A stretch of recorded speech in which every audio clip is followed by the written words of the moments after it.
قال النبی صلی اللہ علیہ وسلم خیرکم من تعلم القرآن وعلمہ۔ ماشاءاللہ اللہ تعالیٰ کے فضل و کرم سے الرحمن اکیڈمی نے آج ایک نئے کورس کا آغاز کیا۔ اس سے پہلے یا ایھا الذین آمنو کورس الرحمن اکیڈمی کی طرف سے کروانے کی سعادت ہوئی کہ جس میں اللہ تعالیٰ نے براہ راست مومنین سے خطاب فرمایا، یا ایھا الذین آمنو، اے ایمان والو، اور وہ تقریباً 89 آیات پر مشتمل تھا کہ جہاں اللہ تعالیٰ نے براہ راست مومنین سے خطاب فرمایا۔ اسی سلسلے کی ایک کڑی جس کا آغاز آج اللہ کے فضل و کرم سے ہو رہا ہے وہ ہے یا ایھا الناس کورس۔ یا ایھا الناس کا مطلب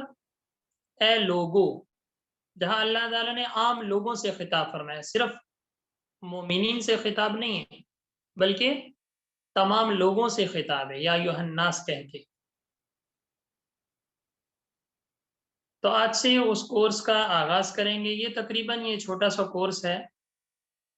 21 آیات پر مشتمل ہے۔ 2 مہینے کا انشاءاللہ دورانیہ ہوگا، پھر اس کے بعد رمضان کا سلسلہ شروع ہو جائے گا۔ تو اللہ تعالیٰ سے دعا ہے کہ اللہ تعالیٰ اس کو پایا تکمیل تک پہنچائے، اور جو حضرات اس میں شرکت فرما رہے ہیں اللہ تعالیٰ ان کی شرکت کو قبول فرمائے۔ اللہ تعالیٰ ہماری اس چھوٹی سی محنت کو ہی قبول کر لے اور اسی کو ہماری نجات کا ذریعہ بنا دے۔ تو اس میں اور کیا،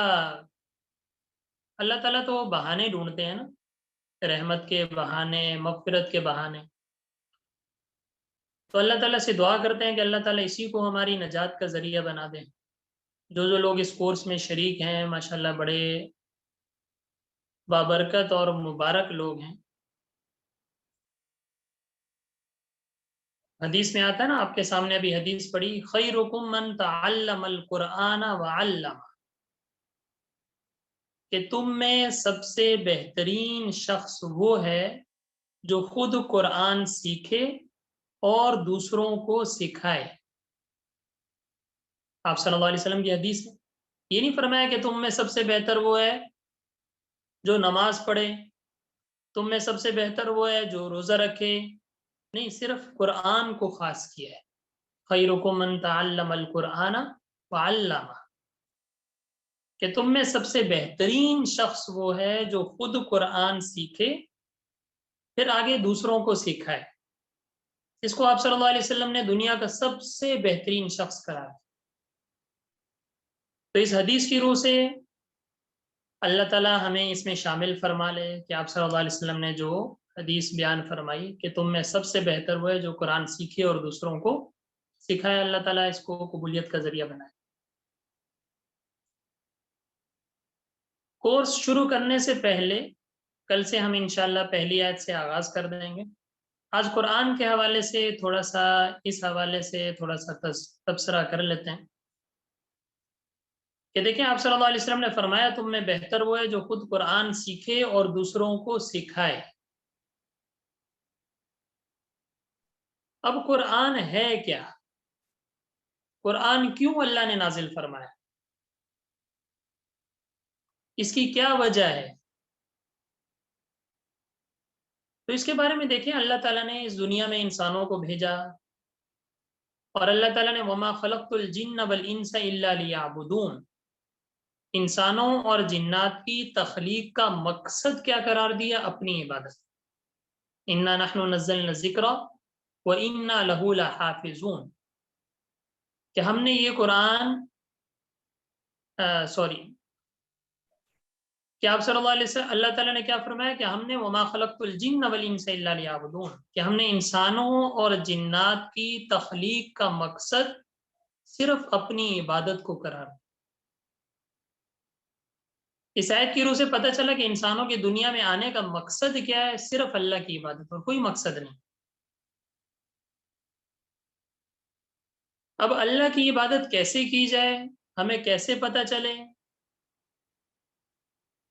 اس کے بارے میں اللہ تعالیٰ نے علم عطا فرمایا اور علم حاصل کرنے کے ذرائع عطا فرمائے۔ دیکھیں 3 قسم کے ذریعے علم حاصل کرنے۔ پہلا ذریعہ انسان کے حواس خمسہ، جس کو ہم کہتے ہیں نا، مثال کے طور پہ ہماری آنکھیں، ہم دیکھ کے علم حاصل کرتے ہیں، ہماری زبان بول کے علم حاصل کرتے ہیں، ہماری ناک سونگھ کے کسی چیز کا علم حاصل کرتے ہیں، ہمارے کان کسی چیز کو سن کے کسی چیز کا علم حاصل کرتے ہیں،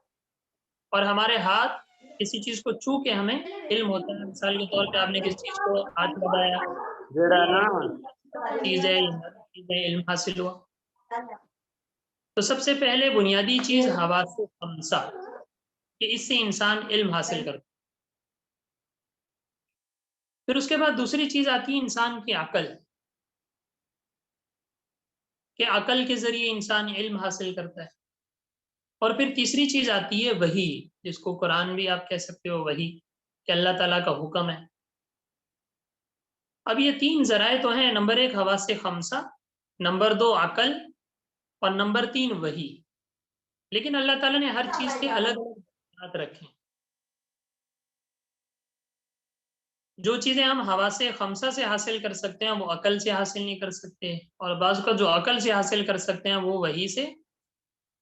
وحی کی ہمیں وہاں ضرورت پڑتی ہے جہاں عقل بھی ختم ہو جاتی ہے۔ مثال کے طور پہ کسی چیز کو آپ نے دیکھا، دیکھنے سے آپ کو پتہ لگ گیا کہ اس کا رنگ جو ہے مثال کے طور پہ یلو ہے، پیلا ہے، اس کا رنگ گرین ہے، لیکن عقل معیار نہیں کر سکتی کہ عقل کے ذریعے ہم سوچیں کہ اس کا رنگ جو ہے وہ گرین ہے، نہیں، عقل تو نہیں کر سکتی۔ تو سب سے پہلے ہم ان حواس کے ذریعے سے علم حاصل کرتے ہیں، دیکھ کے، سن کے، بول کے، چھو کے، جہاں اس کی لمٹ ختم ہو جاتی ہے پھر وہاں عقل کام کرتی ہے۔ عقل ہمیں بتاتی ہے، مثال کے طور پہ آپ نے دیوار تو دیکھ لی، دیوار کے پیچھے کسی کی آواز آئی آپ کے کان میں، کان سے سنا، آواز تو آئی، لیکن فیصلہ کون کرے گا کس کی آواز ہے؟ عقل فیصلہ کرے۔ صرف سن کے بات ختم نہیں ہو جاتی، پھر آگے عقل کا درجہ شروع ہوتا ہے، لیکن عقل بھی ایک جگہ جا کے ختم ہو جاتی ہے، کہ اللہ نے ہمیں پیدا کر دیا، ٹھیک ہے، عقل نے سوچا پیدا کر دیا، اب پیدا کرنے کے بعد اللہ نے کیوں پیدا کیا، اب عقل کام نہیں کر رہی، اس کے لیے اللہ تعالیٰ نے پھر وحی نازل کروائی، قرآن مجید آپ کہہ لیں یا دیگر کتب کہہ لیں، کہ جہاں عقل نے سوچنا ختم کر دیا وہاں پھر تیسرا درجہ وحی کا آتا ہے، کہ ہمیں کیوں پیدا کیا۔ عقل نے دیکھا سورج نکلتا ہے، روشنی ہوتی ہے، بھئی روزانہ سورج نکلتا ہے، روشنی ہوتی ہے، ٹھیک ہے، یہ تو اس کا مقصد ہے، لیکن اس سورج کو کس نے پیدا کیا؟ عقل آخر ایک جگہ جا کے ختم ہو جاتی ہے۔ چاند نکلتا ہے، اس سے روشنی ہوتی ہے، لیکن چاند کو کس نے پیدا کیا؟ عقل یہاں پہ جا کے ختم ہو جاتی ہے۔ بھئی خود تو یہ ساری چیزیں ایسے ہی نہیں بن گئی، نہیں، انسان کو اللہ نے پیدا فرمایا، ٹھیک ہے، انسان کو اللہ نے پیدا فرما دیا، لیکن کیوں پیدا فرمایا؟ یہاں پہ عقل بھی کام کرنا چھوڑ دیتی ہے۔ آپ اپنے کسی ملازم کو بھیجتے ہو، کسی اور ملک بھیجا کمپنی نے، اب ظاہر ہے کسی مقصد کے لیے بھیجا ہوگا نا وہاں پہ، یہ تو نہیں کہ ملازم کو بھیج دیا تم وہاں دبئی چلے جاؤ، اب ملازم یہاں سے چلا گیا، اب اس کو یہ نہیں پتا بھائی دبئی جا کے کرنا کیا ہے، وہاں کس کے پاس جانا ہے، کس سے ملنا ہے، ایسا تو کوئی بھی عقل اس چیز کو جائز قرار نہیں دیتی۔ ظاہر ہے کسی نے کسی مقصد کے لیے بھیجا ہے، وہ غلام بھی سمجھتا ہے، وہ ملازم بھی سمجھتا ہے، مالک نے بھی اس کو کسی مقصد کے لیے بھیجا ہوگا۔ تو یہ دنیا میں ہم جو آئے تو دنیا میں اللہ نے ایسے ہی بھیج دیا ہمیں، کوئی تو مقصد ہوگا نا دنیا میں بھیجنا۔ اب اس مقصد کے لیے ضرورت ہے کہ اللہ تعالیٰ کا حکم ہمیں پتہ چلے کیوں بھیجا، اس کے لیے اللہ تعالیٰ نے پھر وحی نازل کر۔ ہم صرف قرآن مجید پہ ہی آ جاتے ہیں، چونکہ آخری کتاب قرآن مجید ہے۔ اللہ تعالیٰ نے فرمایا اِنَّا نَحْنُ نَزَّلْنَا الذِّكْرَ وَإِنَّا لَهُ لَحَافِظُونَ، بے شک ہم نے یہ قرآن نازل فرمایا اور ہم خود ہی اس کی حفاظت کرنے والے ہیں، تو کسی مقصد کے لیے تو نازل فرمایا ہے۔ اس مقصد کو سمجھنے کی ضرورت ہے، اس مقصد پہ آنے کی ضرورت ہے۔ یہ جو چھوٹے چھوٹے کورسز کروائے گئے، اب اس چھوٹے کورسز میں جو پہلے ہم نے کورس کیا یا ایھا الذین آمنو، اب کورس کر رہے ہیں یا ایھا الناس، اس میں کوئی پوری قرآن مجید کی تفسیر تو ہم نہیں سمجھ سکتے نا، لیکن کچھ نہ کچھ حصہ اللہ تعالیٰ ہمیں عنایت فرما دے، کچھ نہ کچھ ہمیں آ جائے، 2 لفظ بھی ہمیں آ جائیں، تو یہ ہمارے لیے بڑی سعادت کی بات۔ حضرت ابراہیم علیہ السلام کو جب آگ میں ڈالا گیا نا، روایت میں پڑھیں اتنی بڑی آگ کہ جس کو جلانے کے لیے 6 مہینے لگ گئے، 6 مہینے وہ آگ جلتی رہی، اس کو بجھانے کے لیے ایک چڑیا اپنی چونچ میں تھوڑا سا پانی لے کے آئی، کیا ایک قطرہ بھی نہیں ہوگا، اتنی بڑی آگ اس سے تو نہیں بجھ سکتی۔ تو کسی نے چڑیا سے کہا بھائی تمہاری اس ایک قطرے سے ابراہیم کی آگ تو نہیں بجھے گی، تم کیا فائدہ تمہارا؟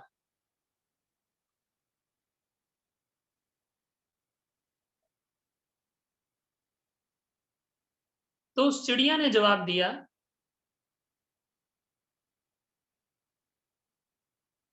کہ میں تو اپنی حد تک کوشش کر سکتی تھی، یہ پوری آگ بجھانا یہ تو میرے ذمہ نہیں ہے، ہاں جتنی میرے اندر کوشش تھی، ایک قطرہ لانے کی کوشش تھی، میں نے اپنی کوشش پوری کر دی، تاکہ کل کو جب ابراہیم علیہ السلام کی آگ بجھانے والوں میں لوگوں کی فہرست ہوگی تو وہاں اس چڑیا کا نام بھی۔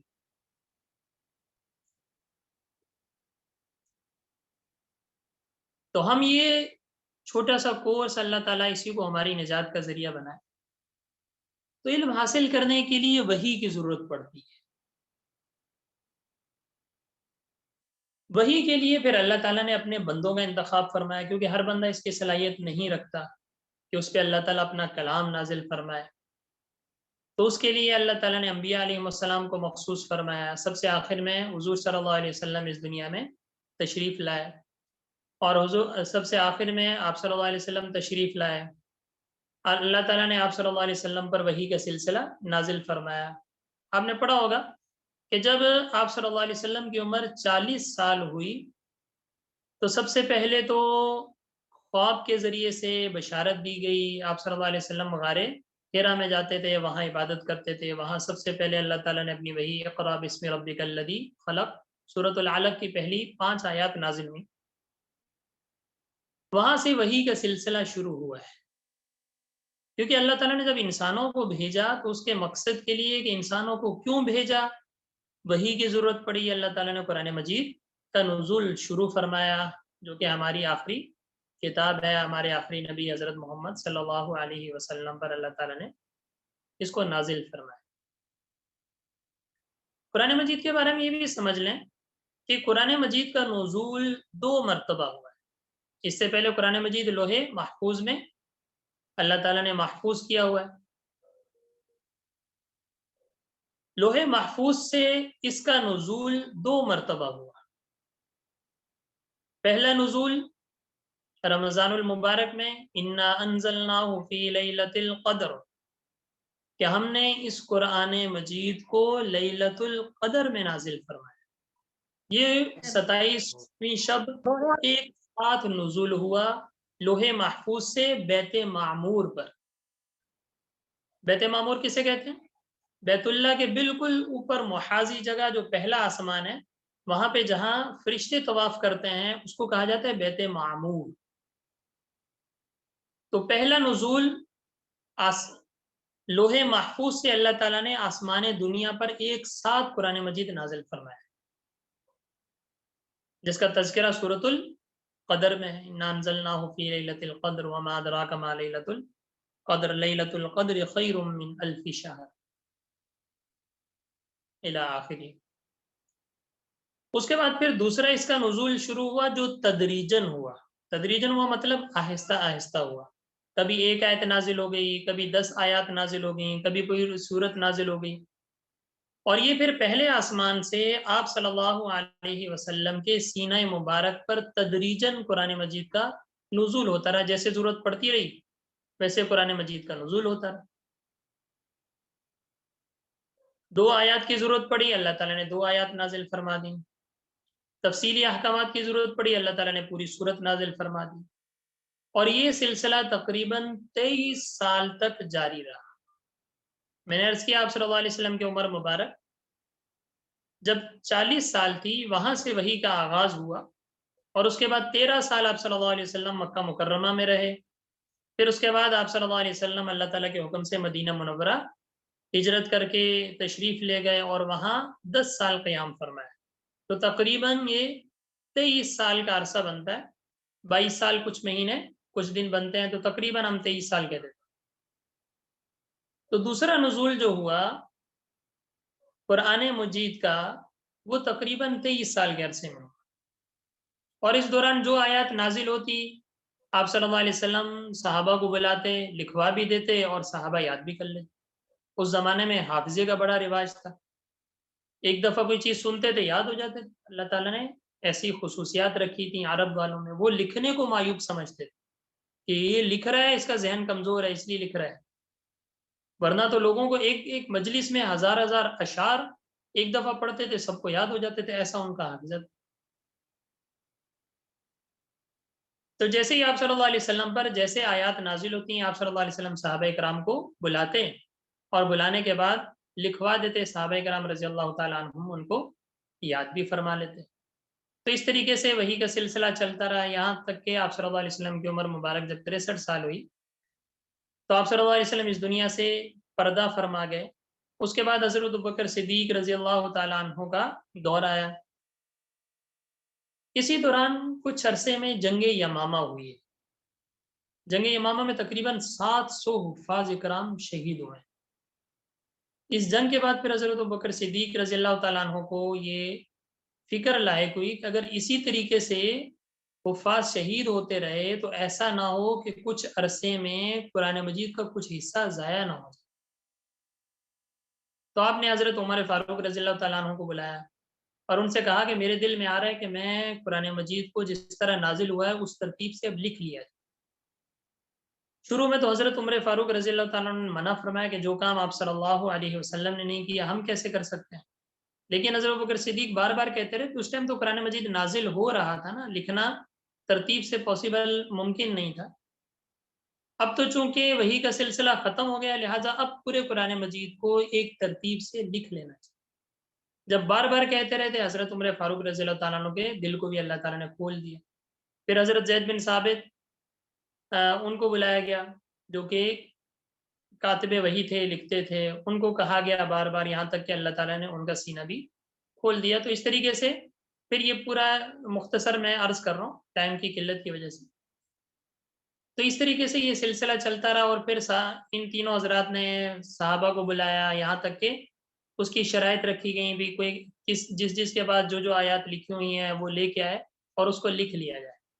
تو اس طریقے سے قرآن مجید کے 7 لغات میں نازل ہوا تھا، 7 لہجوں میں نازل ہوا تھا، تو 7 لہجوں میں الگ الگ حضرت ابوبکر صدیق نے لکھ لیا، اور لکھنے کے بعد پھر اس کے نسخے الگ الگ دارالخلافوں میں الگ الگ جگہوں پہ پہنچا دیے گئے، اور ان کے ساتھ ایک ایک ان کا حافظ بھی تھا جو اس روایت کے مطابق وہاں جا کے قرآن لوگوں کو سکھانے لگے۔ حضرت عمر فاروق رضی اللہ تعالیٰ عنہ کا دور آیا، اسی طریقے سے چلتا رہا۔ اس کے بعد حضرت عثمان غنی رضی اللہ تعالیٰ عنہ کا جب دور آیا تو یہ قرآن مجید کافی آگے تک پھیل چکا تھا، کیونکہ اسلام بہت آگے تک پھیل چکا۔ تو اب چونکہ جگہ جگہ وہاں کے لوگ جب دوسرے شام کے لوگ مصر میں گئے، ادھر کے لوگ ادھر گئے، وہاں کے لوگ جب دوسروں سے ملے، وہاں الگ لہجے میں پڑھا جا رہا ہے، یہاں الگ لہجے میں، تو اختلافات پیدا ہونے لگے۔ تو یہ جب حضرت عثمان رضی اللہ تعالیٰ عنہ تک خبر پہنچی تو پھر انہوں نے صحابہ کے مشورے سے بھئی اب دوبارہ قرآن مجید کو بلا کے 7 لہجوں کو ایک الگ خط میں لکھ دیا جائے کہ جو 7 کو جمع کرنے والا۔ تفصیلات پھر کبھی انشاءاللہ اس کی عرض کریں گے۔ تو اس طریقے سے حضرت عثمان رضی اللہ تعالیٰ عنہ نے ساروں جتنے نسخے تھے سب کو واپس لایا گیا، اور ایک نیا خط لکھا گیا، اور وہ اس انداز سے لکھا گیا کہ جس میں سارے لہجے تقریباً آ جائیں، جس کو رسم عثمانی بھی کہا جاتا ہے۔ اور اب اس کے جو ہمارا قرآن مجید لکھا ہوا ہے یہ خاص رسم ہے، رسم عثمانی جس کو کہتے ہیں۔ اب اس کے علاوہ کسی اور خط میں قرآن مجید کو لکھنا جائز نہیں ہے، علماء کرام کا متفق فیصلہ ہے۔ اب جب بھی لکھا جائے گا اسی خط میں لکھا جائے۔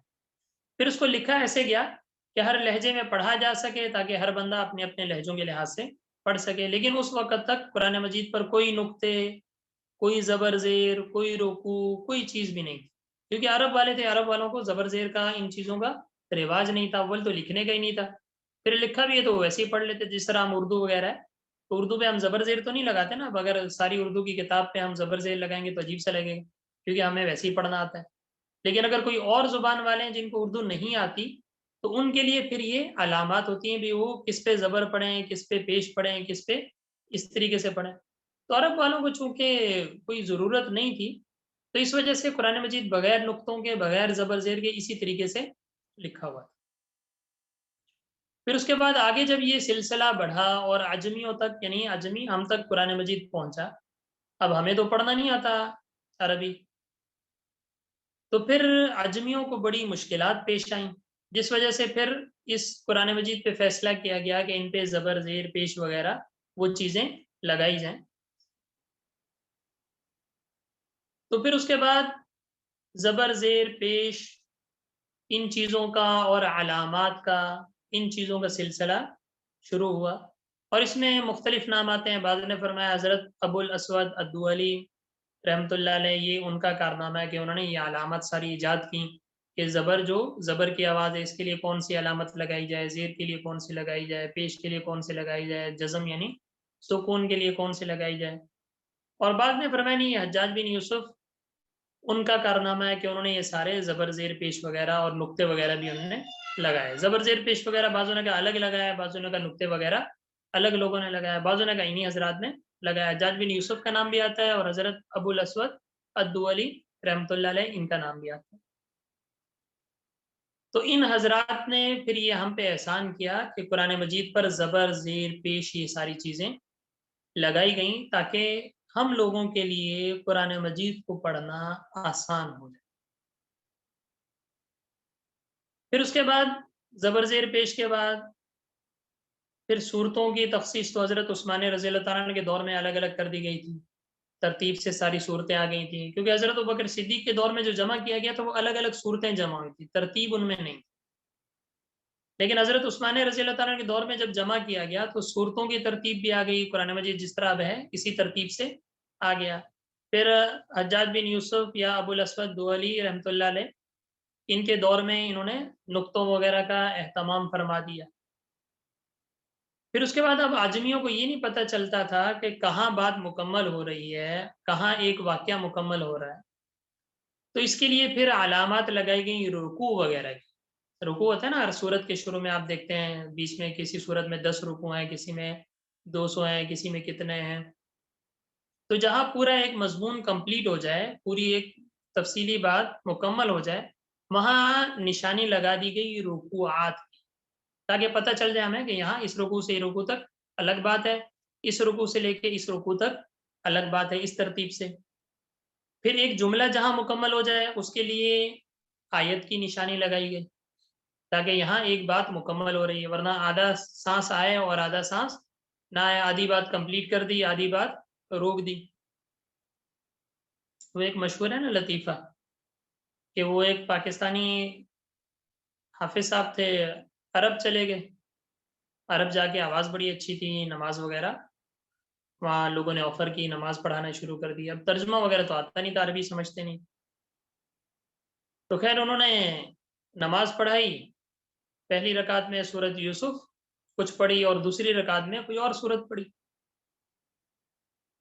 جب نماز سے پڑھ کے فارغ ہوئے تو ایک عرب تھا، تو انہوں نے فرمایا کہ امام صاحب آپ نے اگر پہلی رکعت میں یوسف علیہ السلام کو کنویں میں ڈال دیا تھا تو دوسری رکعت میں کم از کم نکال تو لیتے نا واپس۔ اب انہوں نے تو وہاں پہ بریک ماری جہاں پہ یوسف علیہ السلام کو کنویں میں ڈال دیا، صحیح، اور اگلی آیت میں اگلی رکعت میں کوئی دوسری صورت پڑھ لی، کیونکہ ترجمے سے واقف نہیں، تو اس وجہ سے کہاں بات مکمل ہو رہی ہے کہاں نہیں ہو رہی ہے، عجمی ہم لوگ ہمیں نہیں پتا، تو اس وجہ سے آیات لگائی گئی تاکہ یہاں ایک جملہ مکمل ہو گیا اور جہاں بات مکمل ہوگی وہاں رکوع لگا دیے گئے،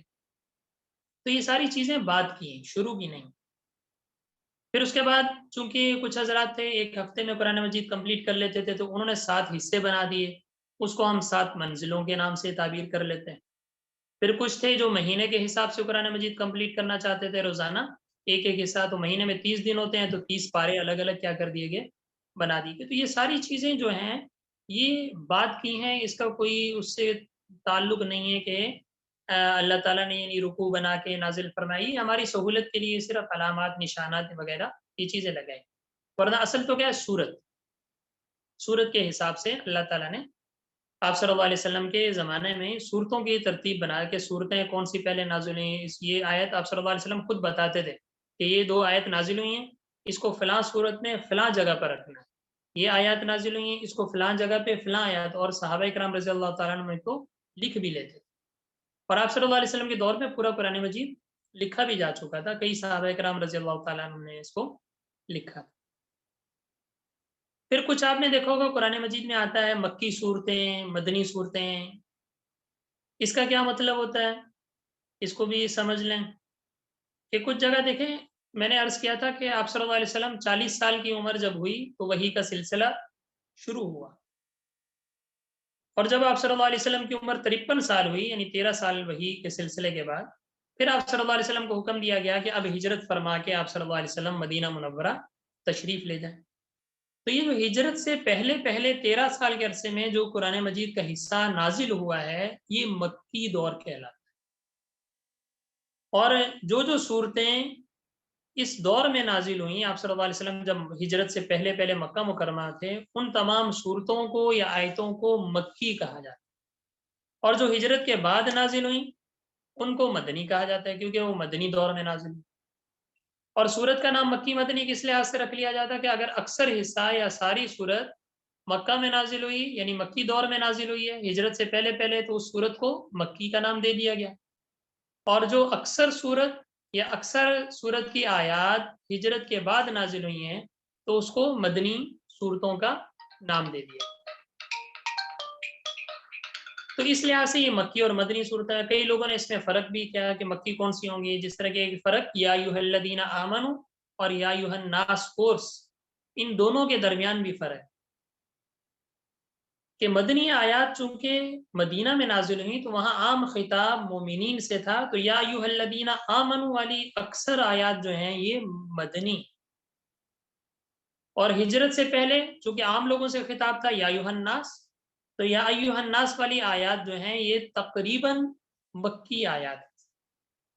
یہ بھی ایک فرق ہے۔ اس لحاظ سے یا ایھا الذین آمنوا یا جو مدنی صورتیں ہیں تو چونکہ مدینہ میں جا کے اسٹیٹ قائم ہو گئی تھی، ریاست قائم ہو گئی تھی، احکامات کی ضرورت تھی، تو مدنی صورتوں میں زیادہ تر احکامات اور مسائل ہیں، اور مکی دور میں کیا تھا، توحید ہے، صحیح، اللہ تعالیٰ کی وحدانیت، آپ صلی اللہ علیہ وسلم کی رسالت یا قیامت، تو زیادہ تر تذکرہ انہی کا ملتا ہے مکی صورتوں میں کہ اللہ تعالیٰ کی توحید کی بات ہو رہی ہے، رسالت کی بات ہو رہی ہے، جنت جہنم کی بات ہو رہی ہے، انبیاء علیہ السلام کے تذکرے آ رہے ہیں، قصص آ رہے ہیں، واقعات آ رہے ہیں، تو یہ زیادہ تر ہمیں مکی صورتوں میں ملتے ہیں، اور مدنی صورتوں میں سورۃ البقرہ جس طرح ہے، صحیح، اس طرح کی جو صورتیں مدنی ہیں تو مدنی صورتوں میں زیادہ تر ہمیں تفصیلی احکامات ملتے ہیں۔ تو یہ قرآن مجید کا مختصر سا تعارف میں نے کہا آپ حضرات کے سامنے کہ کچھ ہمیں پتہ چل جائے، ویسے تو ہر چیز پہ تفصیلی بات کرنے کی ضرورت ہے تاکہ ہمیں قرآن مجید کا نالج ہو، قرآن مجید کا علم حاصل ہو، لیکن صرف اتنا بھی اگر ہو جائے کہ کچھ پتہ ہو، پھر دیکھیں نا قرآن مجید میں آپ نے کئی جگہ دیکھو رموز اوقاف ہوتے ہیں، کہیں تو لکھا ہوا ہے، کہیں عین لکھا ہوا ہے، کہیں واو لکھا ہوا ہے، یہ قرآن مجید کے آخر میں دے بھی دیے جاتے ہیں، بھئی کہاں پہ کس طرح وقت کرنا ہے، کہاں پہ ٹھہرنا ہے، کہاں پہ نہیں ٹھہرنا، تو یہ ساری سیکھنے کی چیز ہے، اور جس طرح قرآن مجید کو پڑھنا سیکھنا ضروری ہے، پڑھنا آنا چاہیے ایک مسلمان ہونے کے ناطے، اسی طرح اس کا ترجمہ، اس کی تفسیر، اس کی تشریح یہ بھی ضروری ہے۔ دیکھیں نا حدیث میں ہے نا خیرکم من تعلم القرآن وعلمہ، کہ تم میں سب سے بہتر وہ ہے جو خود قرآن سیکھے اور دوسروں کو سکھائے، آپ صلی اللہ علیہ وسلم نے یعنی ایسے ہی تو نہیں کسی کو بہترین کہہ دیا گیا، کوئی نہ کوئی بات تو ہوگی نا، تو سب سے پہلے تو مسلمان ہونے کا تقاضا یہ ہے کہ ہمیں قرآن مجید پڑھنا ہے۔ پتہ چلے جی ہم پی ایچ ڈیاں کر گئے، بڑے بڑے اسکالر بن گئے، لیکن قرآن مجید پڑھنا نہیں آ رہا، کیا فائدہ ہمارے مسلمان ہونے کا؟ یا قرآن مجید پڑھنا آ رہا ہے لیکن پڑھنے کے بعد کچھ نہ کچھ ترجمہ، کچھ نہ کچھ تفسیر یہ تو آنی چاہیے پوری، ویسے تو پورا سیکھنا چاہیے، تمام مسائل سیکھنے چاہیے روزانہ۔ یہ جو کورس کروانے کا مقصد بھی ہے نا، مقصد بھی یہ کہ اگر ایک ایک آیت بعض اوقات سمجھ میں آ جائے، ایک ایک آیت بھی سمجھ میں آ جائے، اس سے ایک شوق پیدا ہوتا ہے مزید سیکھنے۔ جس طرح ہم تو لمٹ میں رہیں گے نا، ایک آیت جو ہے اسی کے اندر ہم بات کریں گے، اسی سے ریلیٹڈ پھر اشارے دے دی جاتے ہیں، اس کی تفسیر فلاں جگہ ہے، اس کی تفسیر فلاں صورت میں ہے، وہاں اس کا تفصیل سے تذکرہ ہے، صحیح ہے، یا کسی صورت کا ہم نے بتا دیا کہ یہ فلاں صورت کی آیت ہے، اب اس میں مزید جتنے احکامات ہیں وہ آپ دیکھیں، تلاش کریں، ان کو ڈھونڈیں۔ یہ بھی ایک رغبت دلانے کے لیے کہ تھوڑی تھوڑی مناسبت قرآن مجید میں پیدا ہو جائے، پھر اس کے بعد اپنی روٹین کا حصہ بنا لیں کہ روزانہ ایک آیت ہم نے صحیح پڑھنا سیکھنی، اور ایک آیت پڑھنے کے بعد اس کا ترجمہ ہم نے سیکھنا ہے ڈیلی بیسس۔ اگر ایک ایک آیت بھی ہم روزانہ سیکھنے لگ جائیں تو سال میں کتنی آیات ہو جائیں گی، اور کچھ سالوں کے اندر آپ کے سارے کیا ہو جائیں گے، ہر چیز کے احکامات، مسائل، یہ ساری چیزیں انسان کو آہستہ آہستہ بڑھنا چاہیے نا۔ آپ صلی اللہ علیہ وسلم نے فرمایا نا ایک حدیث سے اس کا مفہوم ہے کہ وہ انسان گھاٹے میں ہے جس کے دونوں دن برابر ہو جائیں۔ کیا مطلب؟ کہ جتنا آج سیکھا ہوا تھا مزید اس پہ محنت نہیں کی، اگلے دن بھی اتنا ہی سیکھا ہوا ہے، فرمایا یہ آدمی گھاٹے میں ہے، اس کو چاہیے تھا اگلے دن 2 چیزیں اور سیکھتا، اگلے دن 2 احکام اور سیکھتا، اگلے دن 2 مسائل اور سیکھتا، اگلے دن 2 آیات اور سیکھتا۔ تو اس وجہ سے ضرورت ہے کہ قرآن مجید کے ساتھ اپنے رشتے کو مضبوط کیا۔ اس کے لیے الرحمن اکیڈمی، ماشاءاللہ، اللہ تعالیٰ اس ادارے کو جزائے خیر دے۔ یہ امریکہ میں ادارہ ہے اصل میں، ہمارے دوست احباب ہیں، تو وہاں پہ انہوں نے ادارہ قائم کیا، وہیں سے پھر انہوں نے آگے آن لائن سسٹم شروع کیا، پھر پوری دنیا میں اس ٹائم کلاسیں ہوتی ہیں، کافی سارے ممالک کے بچے اس ٹائم، یعنی بہت سارے کورسز ہیں، بڑوں کے لیے الگ ہیں، چھوٹوں کے لیے الگ ہیں، خواتین کے لیے الگ ہیں،